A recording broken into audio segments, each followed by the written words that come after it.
transform your team culture? Well, that's exactly what Naomi Wilson is going to be talking about in her upcoming talk. She's the founder of Focus HR, which is a multi-award-winning strategic advisory firm that helps businesses make the most out of their teams. And the thing that I think is really refreshing is she's bringing the approach on how to make this a once-in-a-lifetime opportunity for you, your business, and your team to totally transform. She's going to be talking about everything from simple tactical stuff like, going paperless and working remotely to staying connected and transforming your culture beyond the current crisis. So before I hand you over to Naomi, let me just give you a bit of context as to what this is all about. So you're about to sit in on a session from one of our crisis reinvention team, but let me give you some quick context. When COVID started to seriously impact businesses, we mobilized experts from within the Dent community to be able to help business leaders like yourself navigate the difficult decisions across a variety of topics, including how to access finance and grants, to cash management, to human resource law, to marketing and sales strategies, to cool tools and tech that you can use from home, through to high stakes leadership, health, wellness, stress management, not just for yourself, but for your team, and look, a whole lot more. For the full schedule, with more being added every week, visit dent.global/reinvent, and we hope you find it a useful resource. All right, let's do this. Hi, welcome to Working with Your People to Get Ahead During Recession. I'm Naomi Wilson, and I appreciate you joining me to take a different look at engaging, utilising and working with your people in these unique times. I'm going to refer to my notes as we go because I'd like to make sure that A, I actually cover everything, and B, that I don't waffle on and I keep to the time. I'm also going to share my screen with you so that you can see my slides, and I'm going to hope that that works. I don't do this all that often, so this is the first time that I'm trying to record something of this nature. We are very definitely all in a learning phase, so just bear with me for a moment while I get into presenter mode. And all right, there we go. So it should be up there for you now. So I'm the founder of Focus HR, and we're a business-to-business consultancy focusing on people, leadership and strategy. Together with my business partner, Alistair Green, who you can see in the photo there, and our amazing team, we've helped more than 300 small businesses build winning teams and thriving businesses by getting their people, strategy and leadership right. We're passionate about small business, and we're particularly passionate about helping business owners to create thriving businesses that they really enjoy running.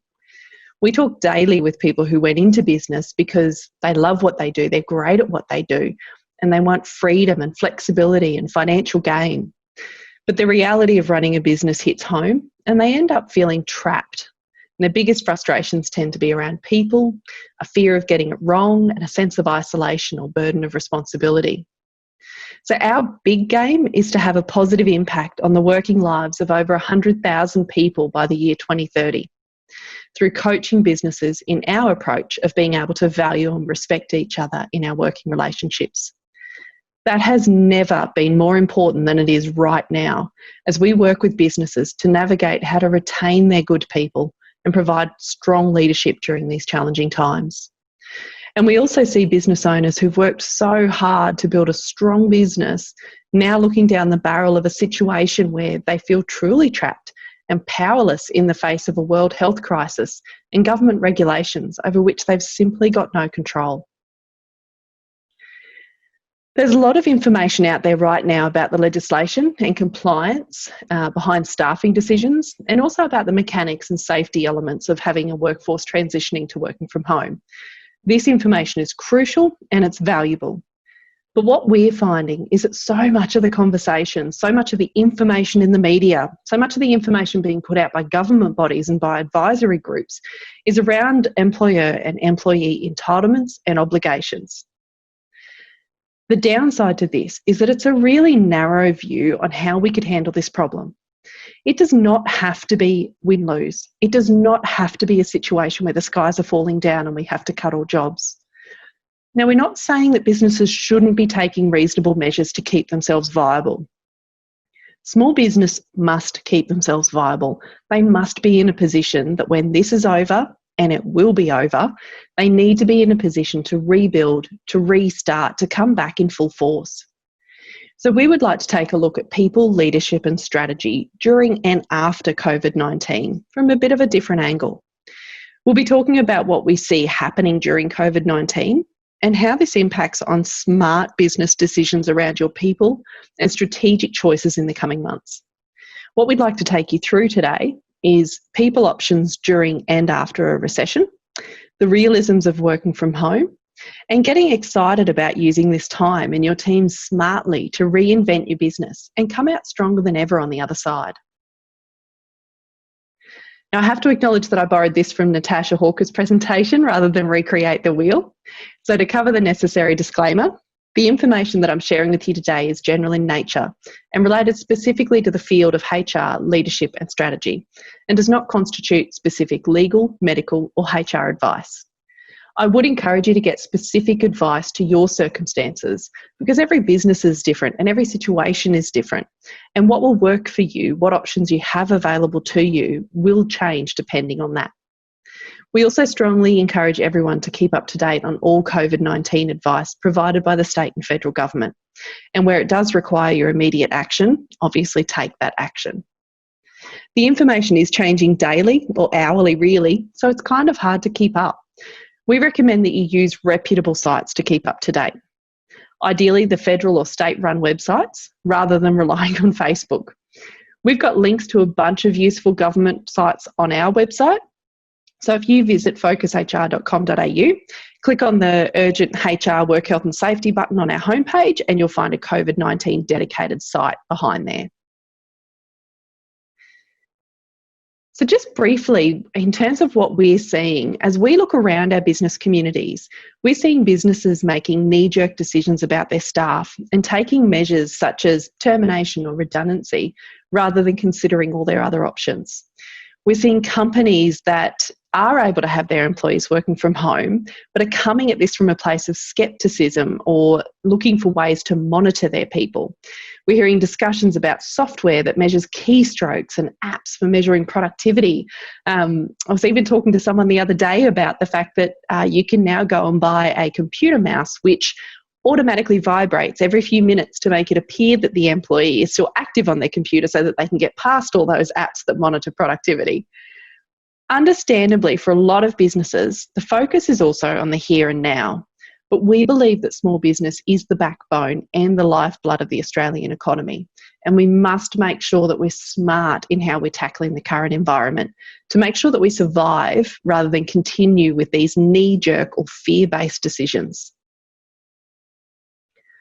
So what about after COVID-19? We actually brainstormed this topic with our team just the other day and we said to them, what do you think the workplace will look like in 3, 6 or 12 months' time post-COVID-19?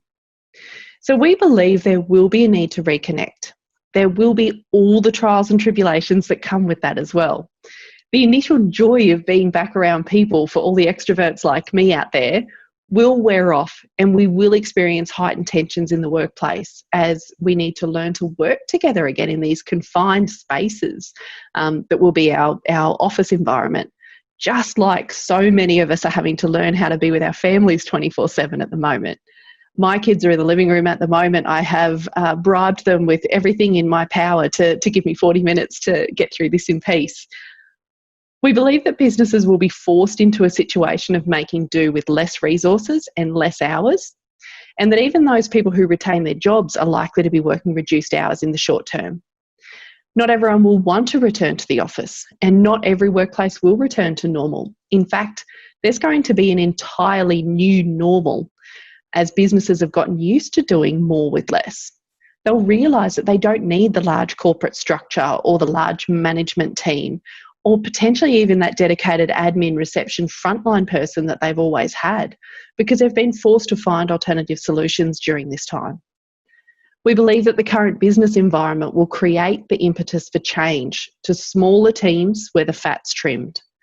In fact, it's likely that as businesses and people get used to working with less hours, the focus will become more on output rather than inputs, and it will morph us into a culture where we no longer work those really long hours that we have in the past.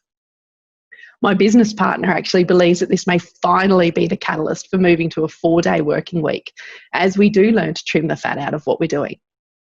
As a result, we predict that a lot of businesses, and professional services and office-based workforces in particular, but across other industries as well, will not rehire to the same volume of staff as they previously engaged, and unemployment rates in those sorts of fields are going to remain higher. There'll be a period of time where it will be a buyer's market for businesses looking to hire staff when they're ready to build back up. History shows us too that after a recession comes a boom, and that often happens quite quickly. So businesses need to be ready to respond to that when the time comes, so that they can take advantage of the opportunity to rebuild. If they've decimated their business and their teams through hasty decisions in the short term, they will be behind the 8 ball. We believe that businesses who make smart, informed decisions right now and who use the coming months strategically to strengthen their business are the ones that will be set to thrive and survive post-COVID-19. So let's have a look at how that might look. A lot of businesses are looking at redundancies and stand downs as a means of keeping wages costs under control in the face of a recession. But keep in mind through all of this that as a business owner, you need to keep your long-term view in mind. You've employed your people for a reason. You've trained them. Hopefully you value them as a part of your team. So we're encouraging businesses to think about innovative, creative ways that they can work with their team to look for the right options and to look for a situation where perhaps the workforce shares in some pain to avoid certain members or eventually the whole workforce experiencing the severe pain of loss of jobs. We believe there's many options available to employers. So the sorts of things we're talking about are negotiating for reduced hours, negotiating for reduced pay rates, as long as you remain compliant with the award or your enterprise agreement, of course, changing rosters to avoid penalty rates, ruling out or severely reducing overtime, encouraging employees to take paid or unpaid leave, or a combination of any of those. Just really quickly in relation to leave, some awards are being amended at the moment to allow employers to require employees to take annual leave in a much more immediate timeframe than you were previously allowed to. Just keep in mind that employees taking annual leave is still a cost to your business, but it does reduce your liability. The other thing for those in the contract cleaning and building trades in Queensland is to consider options for employees to take long service leave. When they take long service leave, and that is through Q leave in Queensland, there's no cost to the business. So you can talk to your employees who are eligible for long service leave, because if you can agree on that, you can alleviate the pressure of finding them work if you are a bit quiet. You can alleviate the financial pressure of paying them, but they still get to be on full pay while they're on leave. I want to run through a practical example of working with your team to reduce your payroll costs. So say, for example, you've got a workforce of 10 full-time and part-time employees. Because of what's happening at the moment, you can no longer afford to keep the wages bill of what was perhaps $800,000 per year. You work out that based on current turnover and what you expect will happen in the next 3 months, you could sustain a wages bill of $600,000. So it's a 25% reduction in your wages bill. Rather than looking at who are the 2 or 2.5 people that you can make redundant from your workforce to achieve that 25% reduction, or standing them down without pay indefinitely, a different way of approaching this is to talk to your whole team about what you need to achieve. So have a meeting with them. Talk about where things are at. It won't come as a surprise to your people unless they've been living under a rock and have no TV and no Facebook, no computer, have not been to work, have not spoken to a single soul. This won't be a shock to people. They're probably waiting for you to talk to them. They're waiting, they're wondering what's going to happen. So talk about what you need to do. Talk about what position you need to be in, how much you need to reduce your overheads, including the wages, in order to survive as a company. And raise with them that you'd like to have the discussion about how each person may be able to contribute to reducing the payroll bill. And that by each person contributing to that reduction, we may be able to keep more jobs long term. When we share the pain rather than cutting specific people, we believe that everyone ultimately wins. How? Well, realistically, If we're in a situation where we need to cut those 2.5 roles for financial reasons, the impact is that there's still work that's probably going to need to get done by others in the team. So they have to pick up the slack. If that reduction's not enough and you have to go again, you need to cut more roles. And this can keep going until there is a point where the business is no longer viable and cannot continue to operate. Once that point is hit, it's really hard for a business to come back. So in 6 months' time, when all of this is over and we're looking at the new horizon on what we're going to get done and what businesses are still surviving, those who haven't worked with a team to try to find a viable approach to both the employees' lives and the life of the business are likely to no longer be in existence. The ones who have spoken to their employees and have employees who are willing to make some changes and take some reductions and do that as a team are likely to still be largely intact as a team. Sure, they've been through a tough time. Absolutely, they've had to weather some financial difficulty, but ultimately the people are still together. The jobs are still there. They can rebuild because they've kept their essential skills and valued team members. And that is a much more powerful place to be in when it does come time to rebuild. If you do want to go down that sort of a path, you need to make sure the way you implement those decisions is done in a way that respects your people and protects your company. So that means following the consultation clauses that are present in the awards. This is relevant to any business that has a modern award that applies to their workforce. Or perhaps have an enterprise agreement, because often those enterprise agreement clauses will have the enterprise agreements will have consultation clauses in it. So in awards, the consultation clause is normally clause 8, and it talks about the requirements to consult with employees when you're bringing in a major or significant workplace change. And it then defines what a major or significant workplace change is. So that includes things like changes in operational hours, changes in mode of work, change in the structure of the organisation, those sorts of elements, the things that businesses are going through right now. And what the consultation clause requires of business is that if any of those changes that do impact on your employees by way of changing hours or changing pay, you need to go through a consultation process with the employee rather than simply telling them what is happening. We know that businesses may be in a position where they need to act relatively quickly at this point in time. This consultation process does not have to be arduous, but it's got a couple of key steps in it. The first step is that you need to have a chat with your employee or employees who are impacted to let them know where things are at and what you think might happen. The second part is to allow them time to think about the implications of that for them and come back to you and talk to you about anything that they think you should take into account or any personal circumstances that they believe need to be taken into consideration. They've also got the option of suggesting alternatives to you. So the most common can be suggesting that they go part-time or suggesting that they will job share a role that does still exist between two people. So you're giving them an opportunity to consider and then come back and talk to you about those ideas. You then need to consider those options as to whether or not they're actually viable to the business and respond to them. Once you've done that genuine consultation, that is when you make a final decision on the changes you will actually implement in the workplace. Whether that's confirmation the hours do need to change or that some roles might no longer exist, whatever the outcome is, you then confirm that in writing and move forward from there. Through all of that, you have to be very careful to make sure that you're checking your contracts of employment, your policy manuals, and of course your modern award or enterprise agreement if you have that, to make sure that you're not breaching any of those things. Like I said earlier, this doesn't have to be an arduous process, but it is a process that's required. And it's also a process that's respectful of the employee. So while we can look at it as red tape in these circumstances, we can also look at it as the right way to have a conversation with an employee before making a final decision. This process can be done within a matter of days. So if you're in a situation where you need to make decisions quickly, it doesn't have to take forever. I want to move on now to the realisms of working from home. So for those businesses who are able to have employees operating from home, we're sure you've all heard about the need to ensure safety in the new workplace, and that's been covered in other webinars. What we'd like to take a couple of minutes to talk about is the realisms of working from home. We are in what a lot of people are calling a worldwide experiment of changing the way we work into a working from home culture.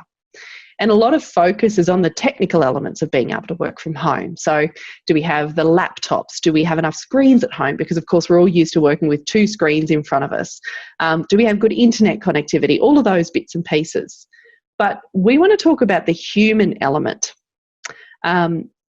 So many businesses that would never have entertained it in the past are in a position that they need to start thinking about, or have even started having people working from home. But it's not as simple as just saying, right, we're going to work from home. So we want to talk about some of the realistic elements and some of the people elements that you need to take into account when you're looking at this. So the first one, and this is from personal experience, the first one is discipline. There are distractions at home that don't exist in the workplace.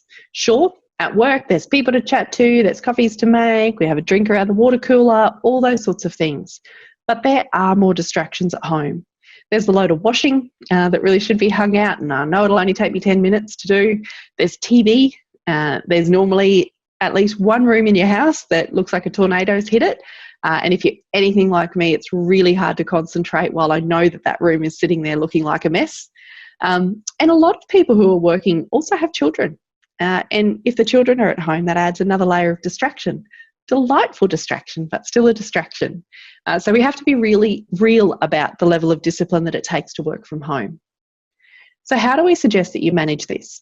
Well, when it comes to discipline, and keep in mind that we're talking about discipline of being able to get your job done, not disciplining employees. So when it comes to discipline, we think it is simply about being realistic. And what we mean by that is having the open conversation with your employee who is working from home. So talk to them about the challenges that they could face when it comes to being disciplined. Talk to them about what their likely distractions are, what it's actually going to look like when they are working from home. Do they have kids that are going to distract them? Is there anything else in their home environment that will create that distraction? And then talk about how we can actually make that work. Because just because there are distractions doesn't mean they can't do it. It might just mean that there's a need for some flexibility or some agreement around the number of hours that they're actually doing during the day, or agreement around how do you make sure that they are available when you need them to be. Maybe they're going to pick up some hours at night so that the distractions that happen during the day are okay because they're still getting their work done.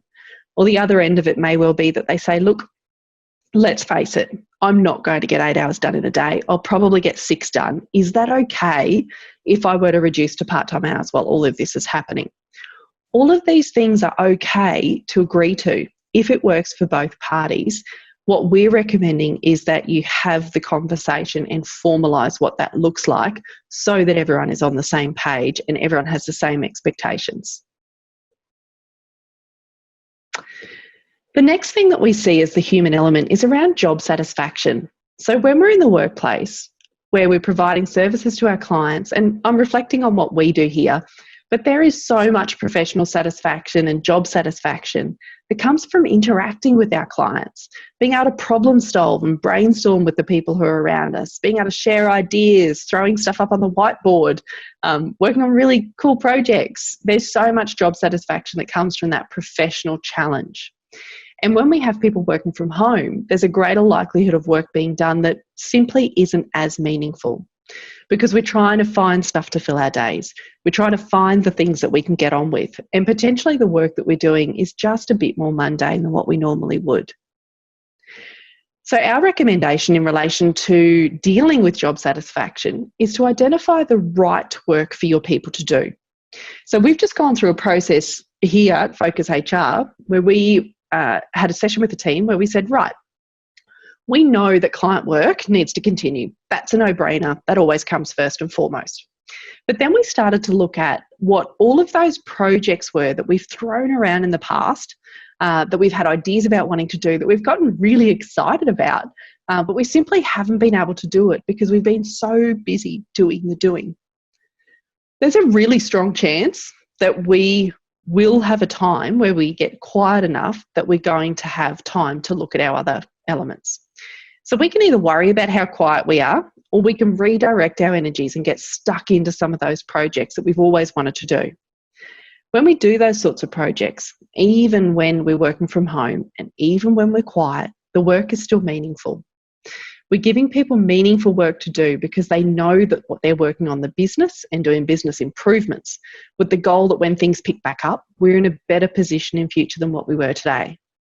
Now, I'm really conscious that there will be business owners out there saying, yes, but if there isn't customers and there's no client work coming through the door, how can we possibly afford to keep our people engaged to be able to do this sort of thing?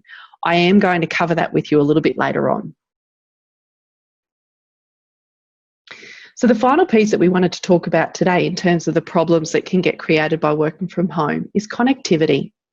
We love having face-to-face contact with our colleagues. We love the opportunity to share ideas and brainstorm like I was talking about earlier. When we're not face-to-face and when we don't put the right measures in place, we've got a really high risk of disconnecting or people not feeling like they're connected to the rest of their teammates or even to the business anymore. And that's something we need to be really conscious of and really careful about. With connectivity, we see a lot of that being solved through the IT platforms. There are so many platforms out there to use. Everyone's using Zoom for meetings or GoToMeetings or one of those sorts of platforms. So absolutely tap into those because at least you get the face-to-face time. Also have a look at what platforms you can access that you don't have to pay for. So Microsoft Teams is a common one and it's got a great chat function on it. It's got really quick, easy chats. It can be video, it can be just type style chats. And what we recommend is you do look for those quick, easy, cheap or free chat style platforms so that you can keep connectivity, but also so that you're not clogging up your email inbox. Because you want to have connectivity, but you don't want it to affect your efficiency or organisation through clogging up your inbox and your email system with a whole lot of little stuff. The other thing that we're doing is our daily huddle via Trello. In fact, we're doing it twice a day now. And the image that you can see on the screen right now is an example of a Trello board that we've designed for daily huddles.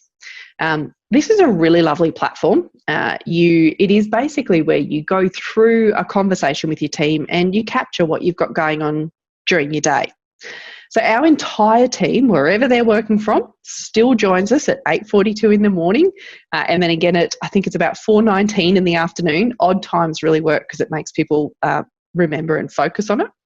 And we still have the conversation then via the virtual board and via Zoom, where we're talking about what have we got on for the day? What's our capacity? Where might we need help? What are we stuck on that I need someone else to get involved in? All of those sorts of things, all the stuff that we would normally have covered in a daily huddle face-to-face. Now, offer for our KPI community, we're happy to share this board. So we've created the template board in 2 different versions. There's 2 different ways that we suggest businesses can look at using this. And we've also created a really brief video on how to do it effectively. So if you would like to utilise that resource, please just drop us a line, send an email through to info@focushr.com.au and we are happy to send that stuff out to you. We are finding it incredibly useful to keep in contact with our people and have a sense of what they've got on and what challenges they might be facing. If you're the business owner, the CEO, the general manager or a manager of a team, please pay close attention to keeping in contact with your people and keeping them connected. Because one of the highest risks that we have with social distancing and with remote working is that it ends up with a genuine distance between people at an emotional level rather than just the physical level. Get excited. We want businesses to shift their mindset and get excited. We know that it's a bit of an odd statement to make and we know that it potentially sounds a little bit heartless in these times and we certainly don't mean it to be. But we believe that this time can be viewed as a gift, particularly with the JobKeeper wage subsidy currently being released by the government. And I'm going to go into a little bit of detail on that soon. We know times are tough and we know businesses are struggling to survive or trying to pivot.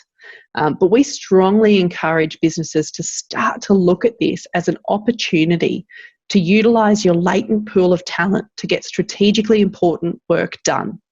Reinvent your business, refine your processes, innovate, and ultimately be ready to rebound quicker and stronger when the economy picks back up. This is a really tough time for a lot of people. It's a health crisis, it's an economic crisis, and unfortunately likely to end up being a mental health crisis as well. The JobKeeper payments are a once-in-a-lifetime opportunity. It's the opportunity to work on your business, even if you might not be able to operate in your business. Governments are paying us to keep our teams on.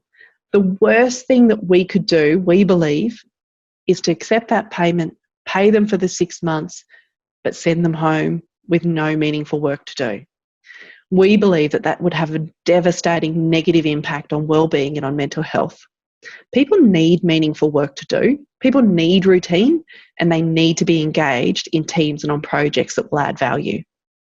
As businesses, one of the most powerful things that we can do for our people is to continue to engage them in meaningful work. I touched on this earlier as well when we were talking about the realisms of working from home. In every business, there's latent projects, jobs, tasks that haven't been done yet. Now is the time to attack those.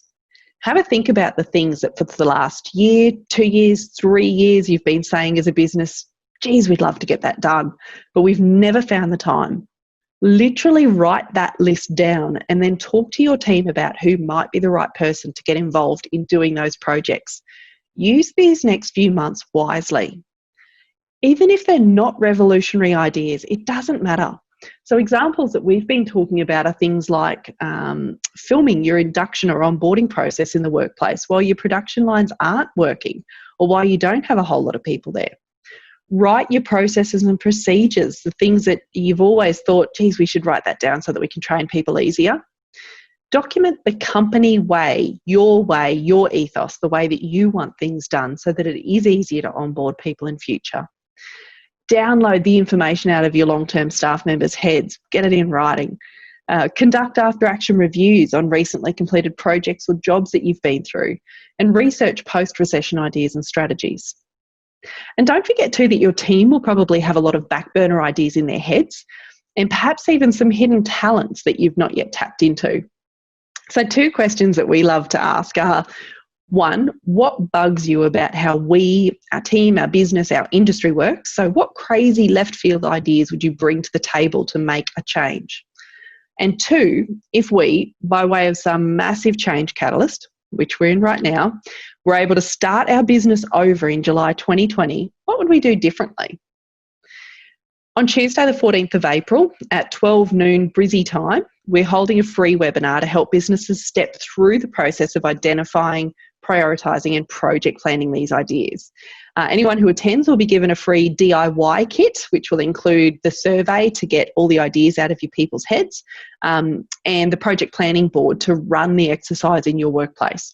So if you'd like to attend or would like to be sent a recording, please just email us. Again, it was info@focushr.com.au. Let us know, we'll book your place or we can get the information out to you. It's something that we're happy to share with fellow KPIers.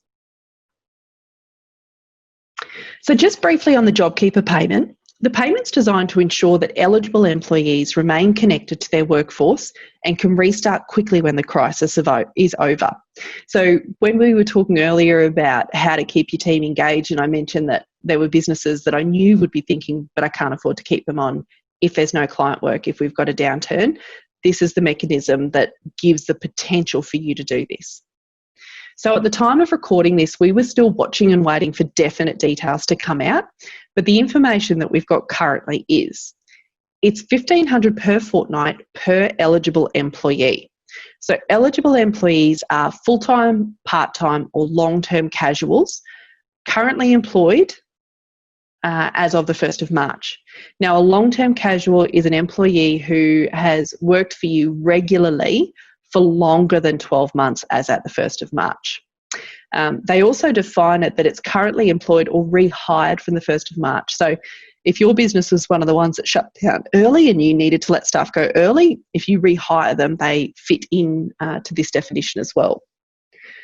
Now, if an employee earns less than $1,500 per fortnight, they still get paid the full amount. So the government's still going to pay you $1,500 to pass on to them.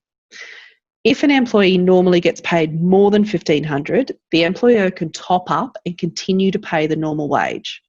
There's debate around at the moment around what that language actually means, as in does the employer have to pay the additional, or is it just an optional to pay the additional to top them up? Our recommendation at this point is to wait and see what that is, but ultimately on a practical level, potentially there's the option there to negotiate, well, if we can only pay you the $1,500, what does that look like by way of a part-time position? Apparently it will be up to the employer if they want to pay super on any additional wages paid because of the JobKeeper payment. It applies from the 30th of March, as in any wages paid from 30th of March for up to 6 months, but payments won't be received from the government until the first week of May. So effectively for 4 to 5 weeks worth of time, employers will still need to carry their wages bill in order to make a claim. Eligibility for the business then is defined by your change in turnover. So if you've got less than $1 billion in turnover, your turnover needs to decrease by more than 30% to be eligible. If you've got more than $1 billion in turnover, your turnover needs to decrease by more than 50% to be eligible. The turnover change is relevant to the turnover in the same period, so a 1 month or a 3 month period, depending on your normal activity statement reporting, as the previous year. And again, there's some discussion around whether or not it is very definitely the previous year or whether it can be a previous period. So what the government has said is that where a business was not in operation a year earlier, or where their turnover the year earlier is not actually representative of their usual average turnover, so perhaps they've had a large acquisition in the interim, or if they were newly established during the year, or typically their turnover is highly variable, then the tax commissioner will have discretion to consider additional information that the business can provide to establish that they've been significantly impacted by coronavirus. At the moment, we're recommending that all businesses who think that they may be eligible register with the ATO, and we've got the site up there. It is quick and easy. There's about 6 different fields to fill in. You don't have to give them any information or much information at this point in time, but it's registering so that you get information when it does become available. At a practical level, we're talking with our clients who think they may be eligible about not making any big decisions right now around cutting their workforce until it becomes clear whether they are eligible for the payment. If they simply cannot afford to keep people on, then look at whether or not they're able to do stand down as the least permanent measure at this point. Again, all of that is case by case. Obviously, if a business is eligible, then the opportunity to retain staff through this payment is awesome. And if you're experiencing a downturn in demand or not being able to operate full stop, as some industries are, this is exactly when you've got the opportunity to use your valued team members for those projects and business improvements that we've been talking about. So I'm going to move on now to the frequently asked questions, and these are based on the questions that our clients are asking us. We're obviously getting a bunch of questions on the compliance stuff as well around when I can stand down, how do redundancies work, what paperwork do we have to do, how do I get people working from home, all of those things we're working with our clients on. But the questions that we're including here are more around the people element.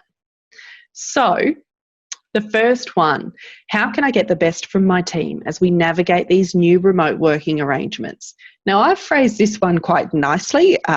Sometimes that question is coming in the form of, how do I know they're doing what they're supposed to do? How do I make sure I'm getting productivity? How do I know they're not just sitting and watching TV or sitting on Facebook? And I guess our message is, if you have a workforce that you value and respect, treat them that way. We strongly recommend avoiding monitoring software that is automatically going to set up or send a message of distrust.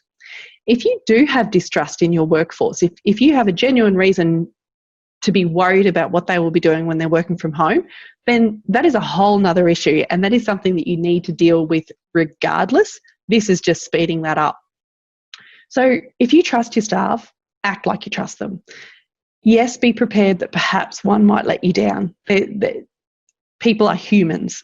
Those things will happen, but don't preempt it and don't punish the others because of one person perhaps not doing the right thing by you. So engage, connect, communicate, help them to look forward to that midterm, keep them busy and keep them active like we've already spoken about. The daily huddles are great for this as well. They're not designed as a monitoring activity. They are designed as an understanding of what people have got on their plates, where they might need help, and how to help keep them directing their efforts in the right way. How can we keep connected with our people? I believe this is going to be a careful balancing act. So you can use things like we've already spoken about, your daily huddles, your Zoom calls, your team chats, all of those things to stay connected. And we encourage you to consciously touch base with your people during the day. We're happy to share that daily huddle board like I was telling you about. It helps make sure it keeps that connectivity alive and that people are doing meaningful work. You can't over-communicate on this level at the moment. There's also some really cool ideas out there that people are doing that we're hearing about. So they're doing virtual book clubs, they're doing virtual drinks, virtual hookups, catch-ups with different groups of people, watching movies together even. We run a quarterly strategy rhythm in our business, and part of that rhythm is that we do reflect on the previous quarter. How did we go? And then we've got rewards that are attached to how well we went. We had a cracking last quarter, which was just so wonderful. And all of a sudden we were in a situation where we couldn't celebrate it as a team. So to keep connected with our people, what we did was we told everyone to go and get dinner for them and their family on business cost. So just to submit their receipts. And on Saturday, we were all to do it on Saturday evening. And on Saturday evening, we all got on Facebook Messenger and shared photos or videos of us sitting down with our families and shared what we were eating. It was just lovely. I miss so much being able to be face-to-face with my team, but such a nice way to still feel connected to them and to their families, the people that are important to them. So there's a bunch of ideas, and I think that connection is really important. That social time every day is really important. And you need to be particularly conscious of it when you've got people in your workforce who don't have anyone at home, don't have family, don't have flatmates, that sort of thing. Now, the reason I say I think it will be a balancing act, though, is I think we need to be careful not to blur the lines too much. So as human beings, we need routine and we need connection. We also need our own space. We need a way of separating our work from our home. And when we're working from home, that gets really difficult. So it's separating work time from home time, work location from home location, work headspace from home headspace. We're hearing a lot of anecdotal stories about people working from their lounges or their dining tables or going to work in their pajamas, mixing up their hours. So starting work early, having a big break in the middle of the day to look after kids and then coming back at night. Flexibility is important, and all of those things can be okay. But we believe that routine and boundaries are really, really crucial. As business owners and managers, we need to be careful not to overstep and blur the lines. So there's some really practical things like not email or ringing at odd hours. Use the delay function on your emails if you need to process emails out of hours. Discuss the hours that someone will actually work and be respectful of those. Help your people or even require them to set up a dedicated workspace within their home. This way, we're putting measures in place to make sure we keep connected, but also respect the need for separation of work and home life. How do I help my people balance their time working from home? So we think this needs to be a two-sided approach. Employers need to be realistic and understand that working from home is different to working in the workplace. If you've got employees who are doing a professional job and the hours of the day in which that job gets done is not the most crucial thing, then give them the flexibility, the trust and the understanding that the job will get done. It just might not get done in the linear hours of 8:30 to 5. Also be real about the amount of work that an employee may be able to actually get done at home. And like we spoke about earlier, if someone says, look, I realistically can only get 6 done because of the distractions in my life at home, then let's talk about that and let's document, well, what hours will you work and what does that mean for your pay packet and all of those sorts of things. That sort of thing could be a win-win in an environment where it appears like the demand for work may decrease in the coming months. It probably already has. And you may need employees to be working lesser hours anyway. The other way to tackle this around balancing is, again, through that meaningful work that we've already discussed. So have your people doing meaningful work that they enjoy and are mentally engaged with and actually want to do, so that they're happy when they're doing work and then can switch off when they're no longer working. How will flexible work arrangements and change in hours work during this time?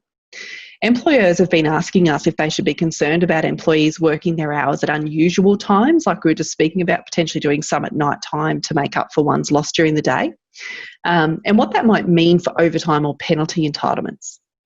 So a few awards are introducing changes that will come in immediately. The Clerks Award, the Hospitality Award, the Restaurant Award, they've all introduced changes to the work hour clauses.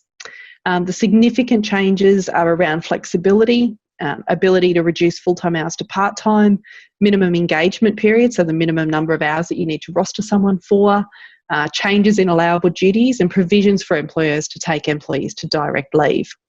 Our advice when you're looking at this from the point of view of what pay rates may apply is to go to the award online. Please don't print it. So visit fairwork.gov.au and find your modern award. At the top of the page, when you go into your award, there's a link now that will tell you if there's been any recent changes due to COVID-19. We've also got free fact sheets on our website that have summarised the key changes to those 3 awards that have been changed, and we'll keep releasing those if there are more. If you visit focushr.com.au, you'll be able to find those. In reality, if people are working from home with children or with other distractions, standard hours of work are probably simply not going to work for most.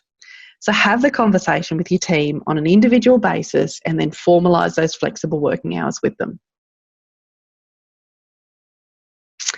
How can I provide reassurance to my team? We understand that businesses want to be able to reassure their valued people. You need to be careful, though, not to promise what you can't deliver. These are changing times, and none of us really know how long or how deep the impacts will be felt. What we can do, though, is help everybody to see the future. Keep in mind that most people aren't economists. They don't understand the cycles because they've never had to. So share useful podcasts or articles about that. Talk to them about seeing past the recession. Help them to gain reassurance that after a recession comes boom periods and then really prosperous times normally. Help them to see that there's a light at the end of the tunnel, to not just be focused on this current, what seems to be a really disastrous situation. We've taken measures in our business, such as engaging accountants to present to the whole team around preparing for a recession on a personal level. We've also talked to the team about how important they are to us, and that while we don't have a crystal ball and can't give empty guarantees, we want them to know that we will fight to keep them. It's really important to keep the focus on the future and on how much you value your team and want them to be with you through this time. And why would I register for JobKeeper payment when I can't even open my doors? We've heard this question a lot in the past week. So businesses in hospitality, the pubs, clubs, licensed venues, beauticians, the businesses who are simply not allowed to open their doors, are asking why they'd go to the effort of registering and then processing payroll for the $1,500 per fortnight when they can't even open their doors. The skeptics amongst them are saying it's them just having to do the job of Centrelink rather than Centrelink being overloaded. But we'd encourage people to think about it as an opportunity, like we discussed, to have the wages paid while your people work on your business rather than in it. We discussed earlier how to take a look at what projects or backlog of tasks you could have your people working on to make your business stronger than ever when you can eventually reopen. So next steps, in terms of what we would like to offer from here, I've mentioned throughout, but we do have the webinar. So turning JobKeeper to Asset Creator is what we're naming it. And we're offering it the DIY kit, including the survey and the Trello board to engage your team in using the next 3 to 6 months powerfully. So again, that was on Tuesday, the 14th of April at 12 noon Brisbane time, and just send us an email if you would like to register. You can also visit our website, so focushr.com.au/urgent situation/business response COVID-19. And it has a bunch of useful links. It's got our white papers in there. It's got explanations of what's happening with the awards. All that information is free for anyone to access. And also, please feel free to contact us for the Trello board and the video on how to do daily huddles really effectively with your remote workforce. So just shoot us an email and we will happily send that through to any of our fellow KPIers.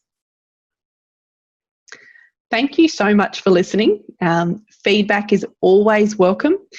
We are running a series of webinars. I know that KPI is, but we're also running a series of webinars as Focus HR. So really value any thoughts, questions, comments that you may have. Feel free to post those in Facebook in the comments.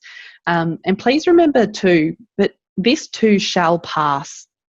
And how we act and how we treat each other during this difficult time will impact heavily on our future.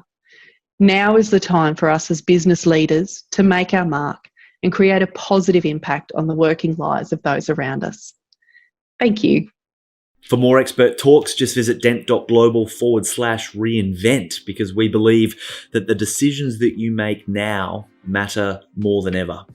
We started Dent 10 years ago in the middle of the GFC in London, and we shared the key person of influence methodology as a tool to be able to help businesses thrive despite the chaos. Today, it's a best-selling book, and over 3,000 businesses use the methodology like an operating system for driving performance. And we've learned that regardless of economic conditions, that your primary focus as a founder should be showing up as the go-to brand, the key person of influence in your industry. More important than systems or social media, more important than Facebook videos or launching a website, the goal of showing up as the key person of influence in your industry should be the organizing force. It should be the primary objective that helps align all your other decision making.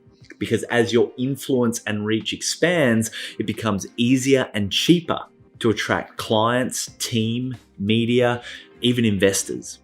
When times are tough, it's the key people of influence that become even more valuable and even more in demand. And if you've been in business for a while, you're probably a lot closer than you think. So every week that this COVID-19 thing continues, I'm going to be hosting a weekly talk to be able to help business leaders like yourself recalibrate their focus so they can make the most of the times that we're in. If you're interested in jumping on a Zoom and saying hi with me, you can find the link to register for my sessions as well as all of the crisis response team sessions at dent.global/reinvent. If you found this useful, let us know. My name's Glenn Carlson, and please be brave, have fun.